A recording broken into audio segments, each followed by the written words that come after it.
वसंताची पहाट घेऊन आली नवचैतन्याचा गोडवा, समृद्धीची गुढी उभारू आला चैत्र पाडवा. श्री स्वामी समर्थ. 3.5 मुहूर्तांपैकी एक शुभ मुहूर्त म्हणजे गुढीपाडवा. यंदा गुरुवारी 19 मार्चला गुढीपाडवा आहे. या दिवशी घरोघरी गुढी उभारली जाते.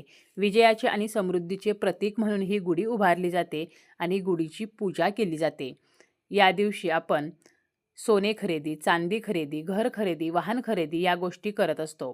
त्याचप्रमाणे या दिवशी आपल्याला काही चुका करणे तर हे सुद्धा कटाक्षाने टाळायचे आहे. गुढीपाडव्याचा सण म्हटलं की आपला उत्साह वाढतो. चैत्राची नवी पहाट आपल्या जीवनात आनंद घेऊन येत असते.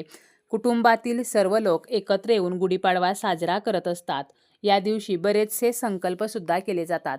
या दिवशी आपण कोणत्या चुका करू नयेत तर हे आपण पाहणार आहोत. पण त्या अगोदर आपण या दिवशी कोणत्या गोष्टी अवश्य कराव्यात तर या दिवशी आपल्याला एक संकल्प करायचा आहे. तो म्हणजे आई वडिलांची आपण काळजी घ्यायची आहे. असं प्रॉमिस जे आहे तर ते आपल्या स्वतःलाच करायचं आहे. त्याचप्रमाणे या दिवशी सकाळी लवकर उठायचं आहे. स्नान करताना आंघोळीच्या पाण्यामध्ये कडुनिंबाची पाने टाकायची आहेत. आपल्याकडे जर असेल तर गंगाजल टाकायचं आहे आणि त्या पाण्याने आपल्याला स्नान करायचं आहे. संपूर्ण घरामध्ये आपल्याला गंगाजल शिंपडायचं आहे. आपल्या घराचा जो मुख्य दरवाजा आहे त्या ठिकाणी किंवा आपलं दुकान असेल, व्यवसाय असेल तर त्याचा जो दरवाजा आहे तर त्याच्या वरच्या साईडला त्या दरवाजावरती आपल्याला ओल्या कुंकवाचं किंवा ओल्या हळदीचं स्वस्तिक चिन्ह काढायचं आहे. उंबरट्याला आपल्याला हळदीचं लेपन करायचं आहे. त्याचप्रमाणे या दिवशी आपल्याला यथाशक्ती दानधर्म करायचा आहे. घरातील वातावरण प्रसन्न ठेवायचं आहे. सूर्यदेवांची सुद्धा उपासना करायची आहे. सूर्यदेवांना या दिवशी अर्घ्य द्यायचा आहे. कारण गुढीपाडव्याचा दिवस म्हणजे मराठी वर्षाची सुरुवात, मराठी वर्षातील पहिलाच दिवस म्हणजे गुढीपाडवा. त्यामुळे आपल्याला सूर्यदेवांची सुद्धा उपासना करायची आहे. यामुळे आपल्याला सूर्यदेवांचे आशीर्वाद प्राप्त होतील. जेव्हा आपण सूर्याला अर्घ्य देतो त्यावेळेला ते पाणी आपल्या पायावरती पडणार नाही अशा पद्धतीने अर्घ्य द्यायचं आहे. खाली आपण एखादं भांडं ठेवू शकतो किंवा एखाद्या झाडाच्या कुंडीच्या त्या ठिकाणी आपण अर्घ्य देऊ शकतो. त्याचप्रमाणे आपल्याला देवासमोर चैत्रांगण रांगोळी जी आहे तर ती काढायची आहे. आपल्या देवघरामध्ये अजूनही मंगल कलशाची स्थापना केलेली नसेल तर आपण गुढीपाडव्याच्या दिवशी मंगल कलशाची स्थापना करू शकतो. याच दिवशी चैत्र नवरात्री सुद्धा सुरू होते. आपल्याकडे जर घटस्थापना करत असतील तर आपल्याला घटस्थापना करायची आहे. आपण अखंड दिवा सुद्धा या दिवशी लावू शकतो, जो 9 दिवस आपल्याला तेवत ठेवायचा आहे. त्याचप्रमाणे या दिवशी आपल्याला लक्ष्मी मातेची, कुलदेवीची, अन्नपूर्णा मातेची पूजा विधिवत करायची आहे. आपल्याला शक्य झालं तर आपण या दिवशी सोन्याची खरेदी सुद्धा करू शकतो किंवा चांदीची खरेदी करू शकतो. प्रत्येकाला सोने चांदी खरेदी करणे शक्य होत नाही. मग आपण अशा वेळेला श्रीयंत्र, गजलक्ष्मी तर अशा ज्या वस्तू आहेत तर त्यांची आपल्या घरामध्ये स्थापना करू शकतो, ज्यामुळे आपल्या घरामध्ये सुखसमृद्धी वाढीस लागेल. गायीला आपल्याला या दिवशी घास द्यायचा आहे. आपण घरामध्ये जो स्वयंपाक बनवलेला आहे, पुरणपोळी असेल किंवा श्रीखंड पुरी असेल तर गायीला सुद्धा आपल्याला घास जो आहे तर तो द्यायचा आहे किंवा आपण हिरवा चारा जरी दिला तरी सुद्धा चालेल. आपल्याला जर शक्य झालं तर आपण एखाद्या सवाष्ण स्त्रीला घरी बोलावून तिला सुद्धा जेवायला या दिवशी घालू शकतो. तसेच या दिवशी आपल्याला एखादं झाड सुद्धा लावायचं आहे. संध्याकाळी आपल्याला तुळशीजवळ तुपाचा दिवा लावायचा आहे. त्या दिव्यामध्ये आपण फूल असलेल्या 2 लवंगा टाकायच्या आहेत, 1 कापूर टाकायचा आहे आणि 1 वेलची टाकायची आहे. यामुळे माता लक्ष्मी आपल्या घराकडे खेचली जाते. त्याचप्रमाणे घराच्या 4ही कोपऱ्यामध्ये आपल्याला 1-1 कापूर ठेवायचा आहे, ज्यामुळे आपल्या घरातलं वातावरण हे सकारात्मक होईल आणि सर्व नकारात्मकता जी आहे तर ती नष्ट होईल. तर या गोष्टी आपल्याला करायच्या आहेत. परंतु आपल्याला काही चुका मात्र या दिवशी अजिबात करायच्या नाहीत. गुढी उभारत असताना आपल्याला काही चुका करणे टाळायचं आहे. त्याचप्रमाणे संपूर्ण दिवसभरामध्ये सुद्धा आपल्याला काही गोष्टी करायच्या नाहीत. या दिवशी आपल्याला काळे वस्त्र परिधान करायचं नाही. त्याचप्रमाणे गुढीसाठी आपल्याला जी वेळूची काठी लागते तर ती नवीनच घ्यायची आहे. गुढी बांधतो तर त्यावेळेला आपल्याला रक्षासूत्राच्या धाग्याचा वापर करायचा आहे.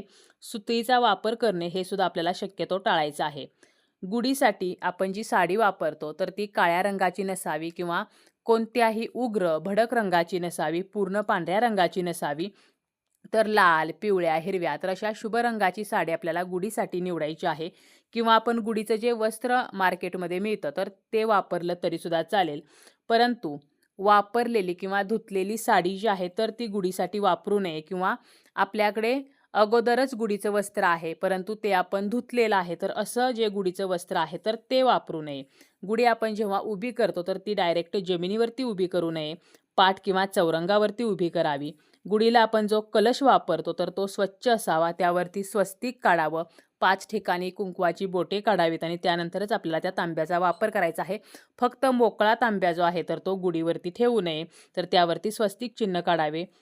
त्याचप्रमाणे गुढी जेव्हा आपण उभी करतो तर त्यानंतर लगेचच आपल्याला हरभऱ्याची डाळ, गूळ आणि कडुनिंबाची पाने तर हे एकत्र नैवेद्य स्वरूपामध्ये गुढी समोर ठेवायचं आहे. जेव्हा आपण पुरणपोळी आणि श्रीखंड पुरीचा स्वयंपाक करतो त्यावेळेला तो सुद्धा नैवेद्य दाखवायचा आहे. परंतु गुढी उभारल्यानंतर लगेचच आपल्याला जो काही कडुनिंब, गूळ आणि हरभऱ्याच्या डाळीचा नैवेद्य आहे तर त्यामध्ये आपण थोडे धने सुद्धा ठेवू शकतो. तर हा नैवेद्य गुढी उभारल्यानंतर आपल्याला आवर्जून ठेवायचा आहे. त्याचप्रमाणे गुढीची पूजा करत असताना त्या पूजेमध्ये सुकलेली फुले वापरू नयेत. तुटक्या फुटक्या वस्तूंचा वापर करू नये. गुढी जेव्हा आपण उभी करतो त्यानंतर घरामध्ये झाडू मारू नये. गुढी उभी करायच्या अगोदरच आपल्याला आपल्या घराची स्वच्छता करून घ्यायची आहे, झाडून काढायचं आहे. आता जेव्हा आपण सायंकाळच्या वेळेला गुढी उतरवतो त्यावेळेला सुद्धा साखरेचा किंवा गुळाचा नैवेद्य दाखवूनच गुढी जी आहे तर ती उतरवायची आहे. ज्या सन्मानाने आपण सकाळी गुढी उभी करतो त्याच सन्मानाने आपल्याला सायंकाळी सूर्यास्त होण्या अगोदर 5 मिनिटे ही गुढी उतरवायची आहे. गुढीपाडव्याच्या दिवशी दिवसा झोपू नये, चामड्याच्या वस्तूंचा वापर करू नये, त्याचप्रमाणे कोणाचाही अपमान करू नये, वादविवाद, भांडण तर या गोष्टी या दिवशी टाळायच्या आहेत. अन्नाचा अपमान करू नये, अन्न वाया जाऊ देऊ नये. त्याचप्रमाणे पाण्याचा अतिवापर टाळावा. या दिवशी मांसाहार करू नये. त्याचप्रमाणे या दिवशी लिंबू कापू नये, कारण याच दिवसापासून चैत्र नवरात्र जी आहे तर ती सुरू होत असते आणि नवरात्रीमध्ये आपण लिंबू कापत नाही. दारात जर आपल्या एखादा पशु आला, प्राणी आला किंवा एखादी व्यक्ती आली तर त्यांना रिकाम्या हाती परत पाठवू नये. काही ना काही त्यांना खायला किंवा प्यायला द्यायचं आहे. तसेच आपल्याला या दिवशी सायंकाळच्या वेळेला आपल्या घरातील मीठ, हळद, धने किंवा ज्या लक्ष्मीकारक वस्तू आहेत, लवंग, वेलची तर हे इतरांना देणे टाळायचे आहे. या दिवशी आपल्याला इतरांना उदार पैसे किंवा आपले सोन्या चांदीचे दागिने जे आहेत तर ते सुद्धा द्यायचे नाहीत. घरामध्ये अस्वच्छता ठेवायची नाही. घरामध्ये कलह, किरकिर या गोष्टी करायच्या नाहीत. त्याचप्रमाणे केस कापणे, नखे कापणे हे सुद्धा आपल्याला गुढीपाडव्याच्या दिवशी वर्ज्य करायचे आहे.